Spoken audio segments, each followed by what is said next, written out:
Un décor somptueux pour commencer cette nouvelle vidéo.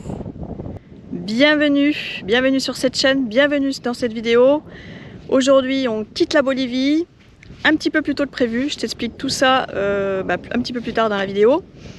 Donc on quitte la Bolivie, on se dirige sur le Pérou et comme à chaque fois quand on entre dans un nouveau pays, il faut nous procurer de l'argent et des cartes SIM pour avoir de la communication. Donc tu vas voir un petit peu, là ça s'est plutôt bien passé dans l'ensemble, ça n'a pas été trop galère par rapport à certains pays. Et on se dirige donc sur Arequipa par la Panamericana Sud. Arequipa, très belle ville, on visite la cathédrale, un couvent qui est en fait un village à lui tout seul. Je te laisse découvrir tout ça, je t'en dis pas plus. Je te souhaite une très bonne semaine. N'oublie pas, abonne-toi si ce n'est pas déjà fait, mets-nous des pouces, mets-nous des commentaires, partage avec tout le monde, avec ta famille, avec tes amis, avec tes collègues de bureau. Et puis rendez-vous dans une prochaine vidéo. Ciao ciao. C'est l'orage. Oh, c'est impressionnant là ce qui tombe. Après avoir passé la nuit ici, ce matin on visite la Santa Verde, le Sentier Vert. C'est un sanctuaire pour animaux sauvages. On va retrouver des félins, jaguars, pumas. Après un autre animal, il y a des ours. Il y a des singes aussi. Il y a des singes. Enfin, tous les animaux que l'on trouve ici dans la forêt équatoriale, puisqu'ici on est très proche de l'Amazonie en fait. Hein. Oui, on est plus très loin maintenant. On est plus très loin. Tu le vois, c'est très luxuriant. Hein. C'est aussi très humide. Mais ça va, on supporte quand même pas mal l'humidité. C'est vrai, il ne fait pas trop chaud, c'est plus ça a été pour dormir. Ouais, c'est bien. Et voilà. Donc on attend là d'ici les secondes qui vont arriver, ça va ouvrir. Alors, la réserve est séparée du reste par le rio. Et ici tout est électrifié parce que comme il y a des animaux sauvages dangereux, ils ont électrifié les zones d'entrée et de sortie de la réserve.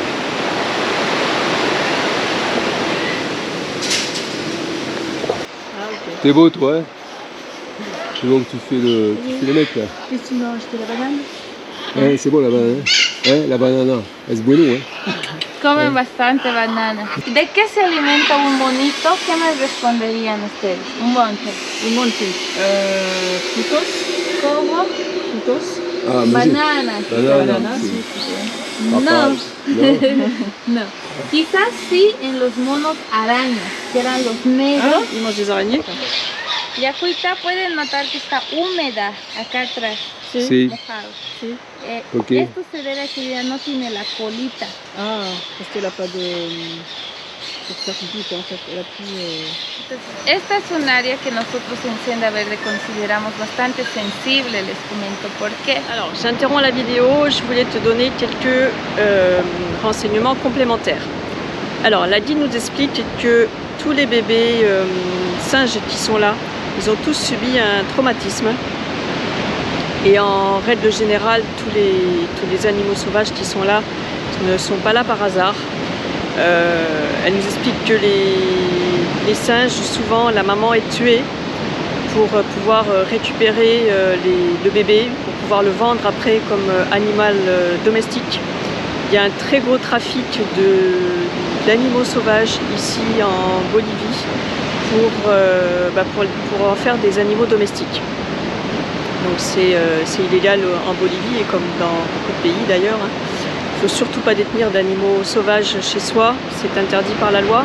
Ils ont aussi des jaguars. Les jaguars font aussi l'objet de braconnage. Ils sont tués pour leurs dents et aussi pour la peau, pour d'autres parties de leur corps qui sont très appréciées par les Asiatiques. Donc le bébé jaguar qui n'est plus un bébé maintenant, mais le jaguar qui est là, il est arrivé bébé, car lui il a été sauvé, malheureusement sa mère a fait l'objet d'un braconnage, donc pour ce que je viens de te dire, et lui donc il a pu être sauvé et maintenant il est il est là, enfin elle est là, parce que c'est une femelle qui s'appelle Mi Jungla. Est-ce que le milieu est ouvert? Parce que je vois rien qui ferme. Pour moi, le milieu il est ouvert sur la forêt.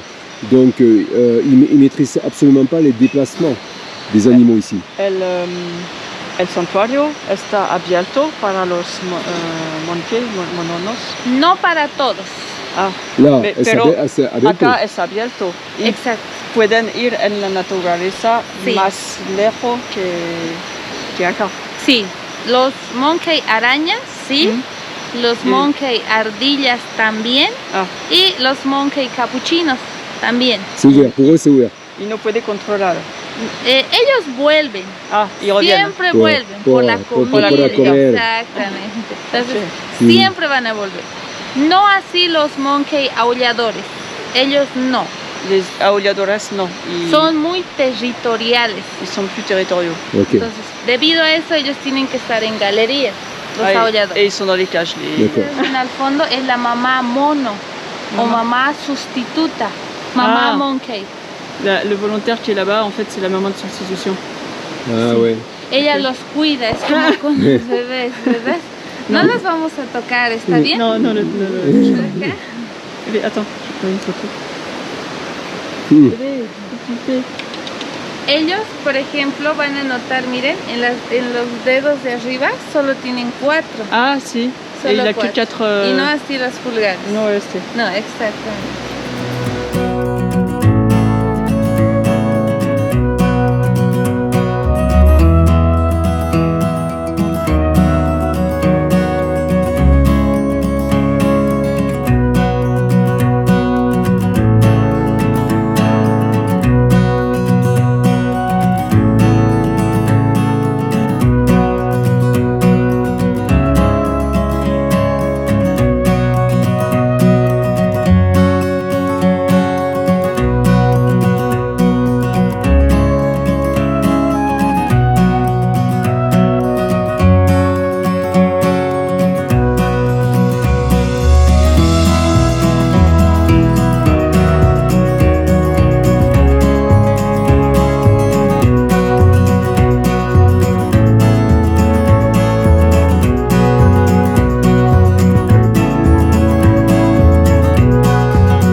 On est à Corhuaco. Ils attendent tous là pour remplir le réservoir. Sauf qu'il y a une file de je sais pas combien, 200-300 mètres. Et ça passe pas en triple file. Donc on suit l'ambulance.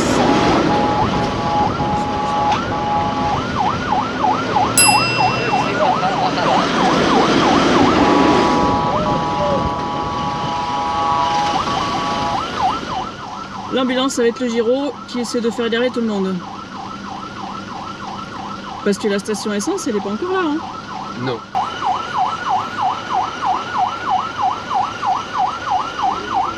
Mais ils attendent quoi là, tous ces gens? Ah, pour l'essence! Gasoil, l'essence, j'attends pour l'essence. Attention. Après, ça passe. Ils attendent tous pour l'essence. Regarde ça un peu. Ils ont dû être livrés. Ouais, c'est ça. Regarde ça, regarde. Les bidons. L'état des routes à La Paz, c'est complètement défoncé. Il n'y a pas qu'à La Paz, la Bolivie en général quoi.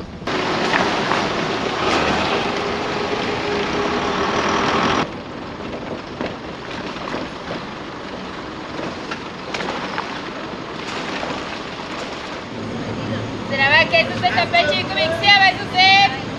Non, pas ça. C'est Castille quoi.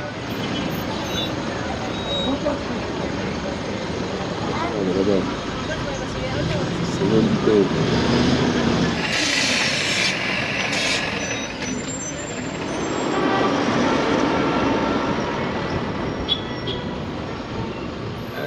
Faites attention.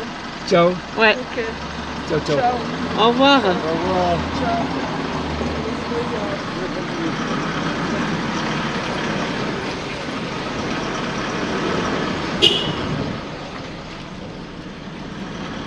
Et voilà, on quitte Aureliano et Dominique. Ah, On est passé les voir, ils voulaient voir Maxou. ils ont vu Maxou, ils ont été contents de les revoir. Et puis peut-être à une prochaine. C'est des gens Adorable. Adorable, adorable. très chaleureux.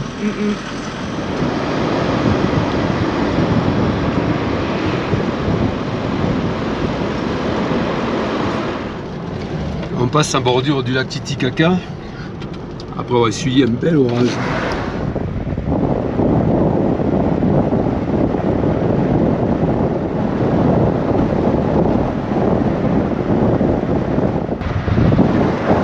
On passe la frontière un petit peu plus tôt que prévu. On ne visitera pas donc le lac Titicaca comme c'était. Attention, attention, attention.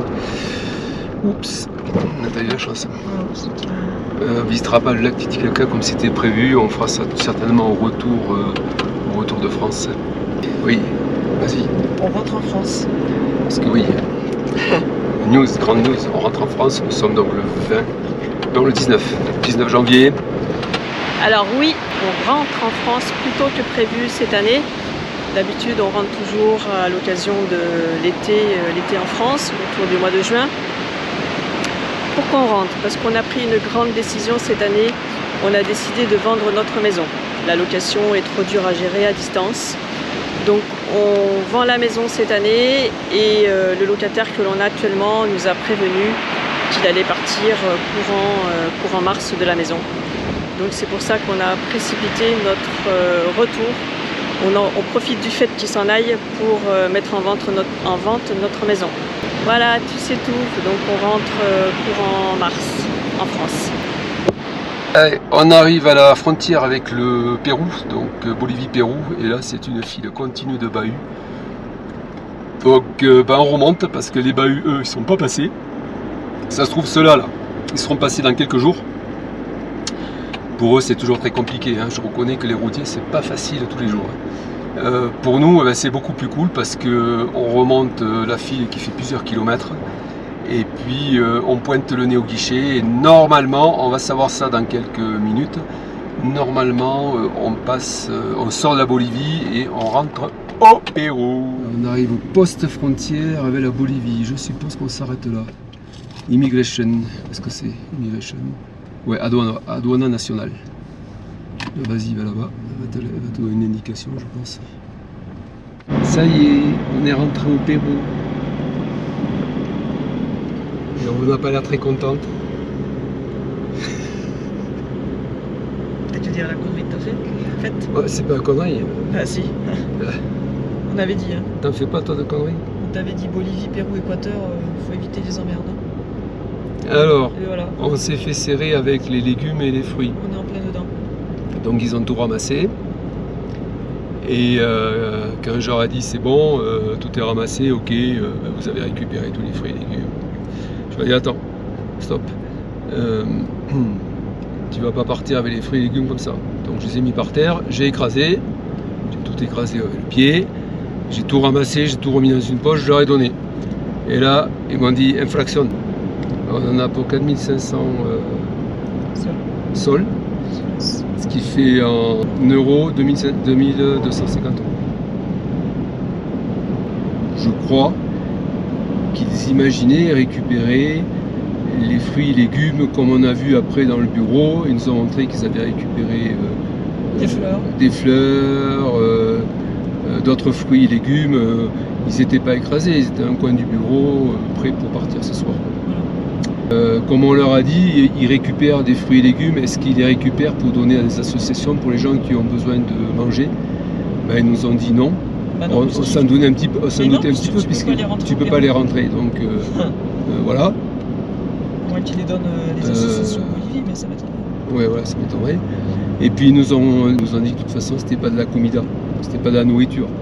Alors on a dit ah bon, c'est pas de la nourriture, les fruits et légumes, c'est quoi alors si c'est pas de la nourriture?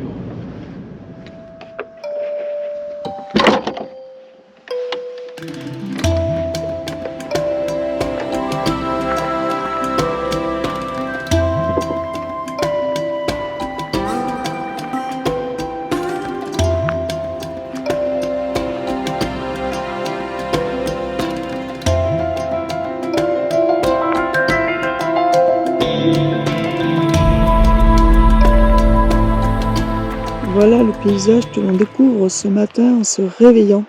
Alors, on l'a pas vu hier parce qu'hier on est arrivé tard. On est arrivé, c'était 10h30 au bivouac. On a perdu du temps à la frontière, comme on te l'a dit juste avant. On n'est pas parti non plus très tôt de La Paz parce qu'on est allé voir Dominique et Aureliano, leur faire un petit au revoir. Donc ce matin, c'est la belle surprise quand on descend de la cellule. On découvre ce paysage superbe, en plus avec le soleil qui se lève. Il est 6h, 6h15 ce matin là. Donc on n'est pas loin de Torata. On voulait s'en rapprocher pour pouvoir descendre en altitude. Donc là on est bien descendu, on est à 2600 mètres. Et du coup Domi a bien dormi. Ce matin on part de notre bivouac, il est pas tard, il est 8h30. On va sur Torata et voir s'il y a une banque et puis de quoi faire quelques courses et acheter des cartes SIM. Et après on ira sur Arequipa.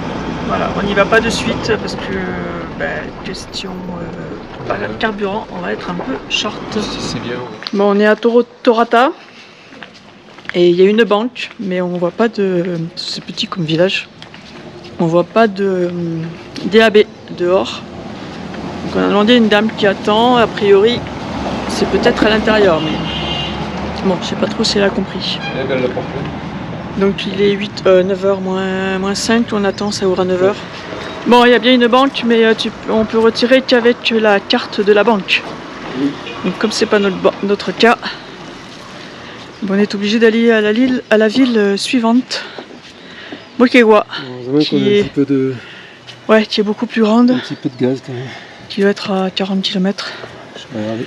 Et il nous reste du carburant, oui. Oui, ouais. Il y en a un quart et plus la réserve. Un peu plus d'un quart. Ouais. Plus la réserve, c'est bon. Oui. Surtout que ça descend. Donc, on n'irait pas jusqu'à Arequipa. Non.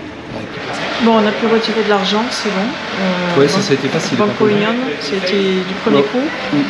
Alors là on est chez Claro, on a fait un premier Claro, il nous a dit que non, il ne pouvait pas faire pour les étrangers parce que son système le limitait. Donc il pouvait donner qu'aux éoliens. Donc là il y en a un deuxième Claro. Il est rouge aussi, l'autre était jaune. L'autre il était rouge à l'intérieur. Ouais. Et on va lui demander à lui. On va voir. Bon ça y est, on a rechargé les cartes SIM, on a acheté 2 cartes SIM. Alors ici, c'est une carte SIM par passeport. Donc comme on a la Netgear, on n'a pas pu en prendre une de plus. Donc c'est pas grave, on en enlèvera une d'un téléphone pour la mettre sur la Netgear et celle qu'on va enlever du téléphone, on l'a rechargée. Alors ici c'est 15 sols pour 4 Go. Ça fait 3 €, alors 3 x 4, 12, ouais, ça fait presque 4 € quoi. Ouais, c'est presque 1 € le giga. Ouais, c'est à peu près comme pareil, d'ailleurs. Un peu plus cher peut-être. Ouais. Plus cher, le Pérou est un peu plus cher. Le Pérou un peu plus cher. Ouais. Donc on reprend la voiture. Elle n'est pas trop mal. Quoi, des clés, là, on va à la station-service. Ouais. Mettre du carburant.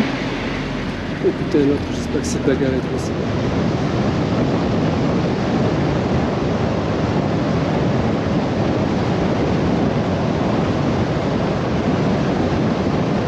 Ça y est, on a quitté Moquegua et on se dirige vers Arequipa. Alors on va pas trop rouler, là il est 5h30, c'est dans 6h moins 10. On va surtout chercher un bivouac tranquille pour ce soir. On a un beau coucher de soleil.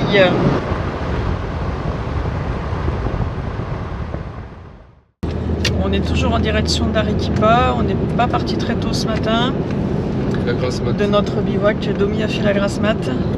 Oui, je suis à 10h du matin. Alors moi j'étais levée depuis 7h moins le quart. Oh, il y a de l'eau là, t'as vu, ça coule bien. Hein. Et oui, il y a de l'eau là. Bah, c'est pour ça qu'il y a l'agriculture aussi. Hein. Ouais. Et donc notre bivouac, super, pas de bruit, rien, tranquillou. Et il y a une voiture ce matin de la mine qui est passée. Il s'est arrêté, il a klaxonné, je suis sortie, il a pris le nom, le prénom, la plaque d'immatriculation. Et voilà, il nous a demandé, je lui ai dit qu'on passait la nuit ici, on est arrivé tard et que c'était trop dangereux sur la route, donc on s'était éloigné de la route. Voilà. Donc là on est reparti sur Arequipa et on a des paysages superbes sur la Panamericana. Et là il y a plein de cultures à côté, parce qu'il y a de l'eau forcément.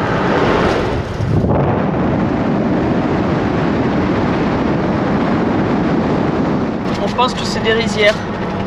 Ça ressemble beaucoup aux rizières. Donc il doit y avoir une production de riz ici, dans le coin. Alors à gauche là, je viens de voir une pancarte, propriété privée.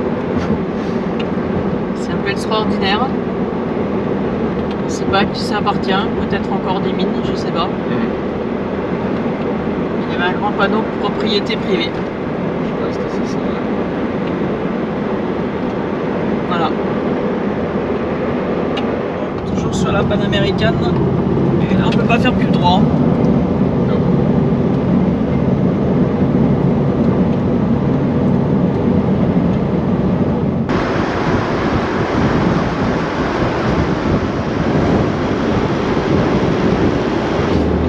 Ces déchets qu'il y avait là, il y en a encore.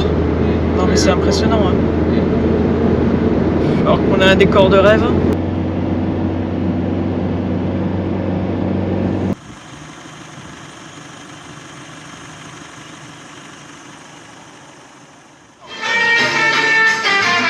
Alors t'as le triplé aujourd'hui. Ouais. Alors il va y avoir du porc. Ouais, Il va y avoir de la... normalement de la vache. Triplé, je pense que c'est 3 sortes de viande. Ouais.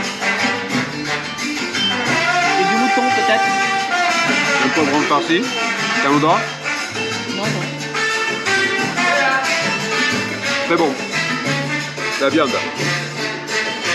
Et on a l'ambiance. La Ouais. musique est un petit peu forte. Et ça va. C'est local. Alors ici c'est extraordinaire. Les voitures elles se garent dans le resto. Il y a qu'ici qu'on voit ça. Non mais c'est impressionnant. Aujourd'hui, on t'amène visiter la ville d'Arequipa, deuxième ville du Pérou. On n'a pas un soleil de dingue, mais c'est sympa. On arrive ici à la place d'Armes, avec de très beaux bâtiments, style colonial. Et la cathédrale qui se trouve derrière. Cette ville est classée à l'UNESCO. Aujourd'hui on n'aura pas la chance, j'espère que demain on le verra. On voit le volcan qui est derrière normalement la cathédrale. Et ce volcan est encore très actif, il y a régulièrement des tremblements de terre ici à Arequipa. On a une place qui est très belle. Hein, qu'est-ce que tu en penses? La place est belle. Oui, très belle. Elle Magnifique. disait normalement on doit voir le volcan, mais là avec la météo, Ah ouais. on voit pas. Ouais, normalement c'est derrière la On cathédrale. va faire je un crois. essai avec le drone depuis le camping. Ah oui. Ouais.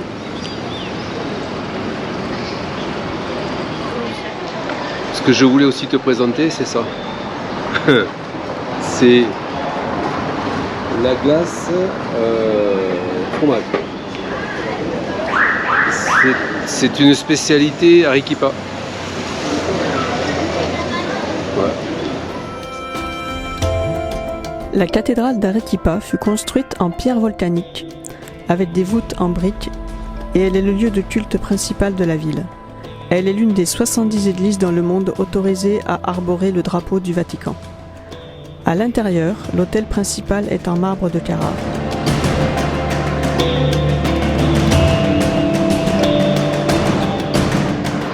L'orgue de la cathédrale d'Arequipa est énorme.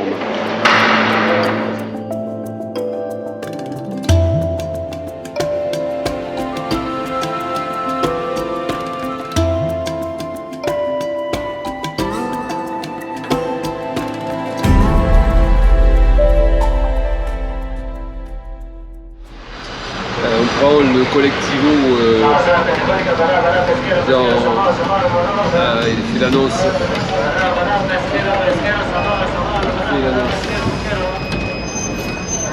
Donc on prend le collectivo dans Arequipa pour aller au Mirador. Ouais. Hein? Mirador du volcan. Ça coûte un sol. C'est le Mirador? Volcan mystique.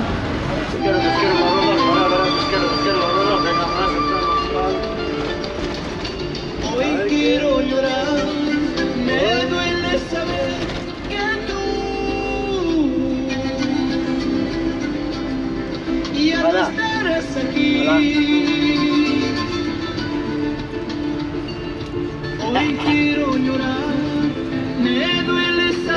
Lucia.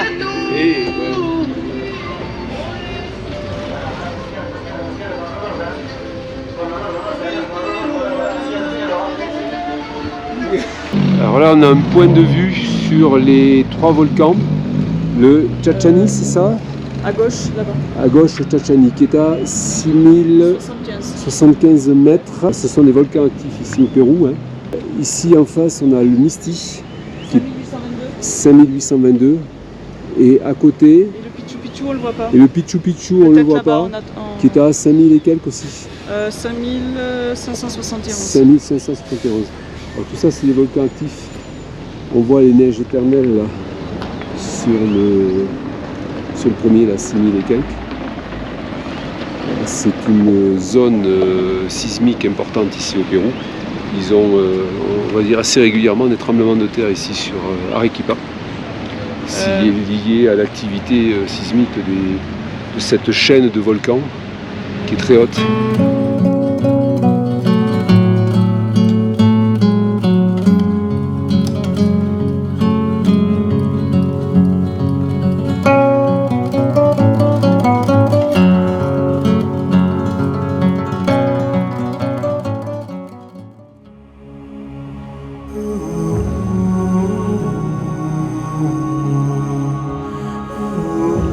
C'est le monastère Santa Catalina.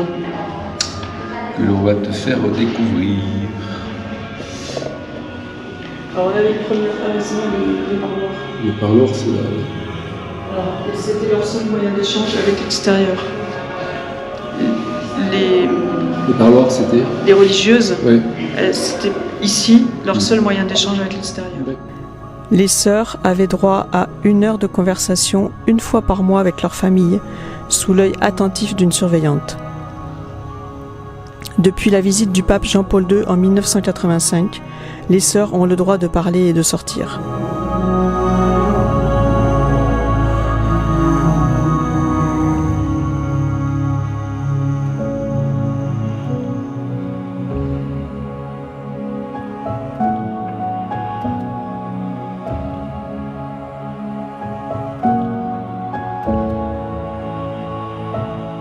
Après avoir franchi cette arche du silence, les sœurs ne pouvaient plus prononcer un mot et devaient consacrer les 4 premières années au travail et à la prière.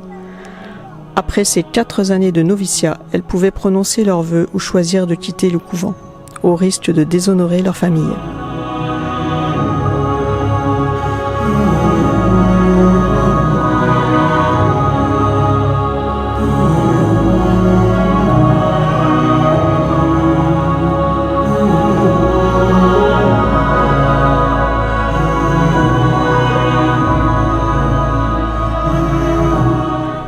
Dans les familles à l'époque coloniale, le cadet de la famille entrait au service de l'Église. Les sœurs arrivaient avec une dot. Pour les plus riches, les plus pauvres pouvaient rentrer sans payer de dot. Les sœurs aisées entraient au couvent avec une cellule, une chambre privée, et pouvaient venir avec jusqu'à 4 serviteurs ou esclaves.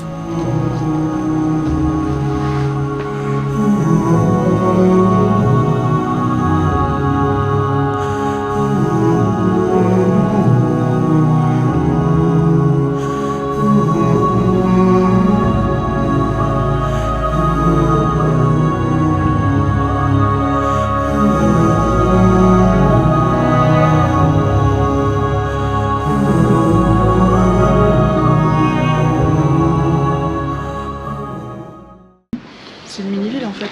Oui. C'est un ça. mini-village. Oui. T'as les noms des rues, Calier Cordoba, Calier Toledo. Toledo.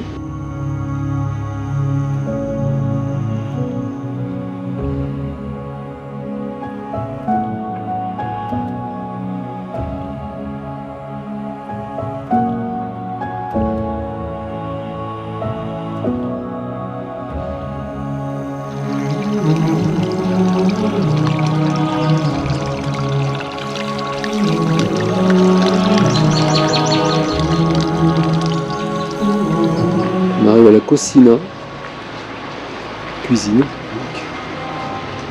La cuisine est énorme, il y a un puits, beaucoup d'ustensiles de cuisine, de stockage.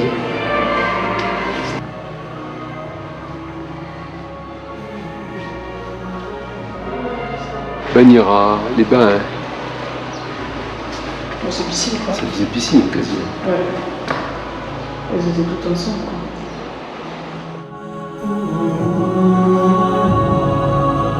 Le monastère Santa Catalina à Arequipa est le plus grand couvent du monde. Il a une superficie de 2 hectares et il est le plus important édifice religieux du Pérou. Il abrite une communauté de sœurs dominicaines. Le couvent a été construit en 1579. Il hébergeait 450 religieuses en clôture qui n'avaient aucun contact avec le monde extérieur jusqu'en 1970.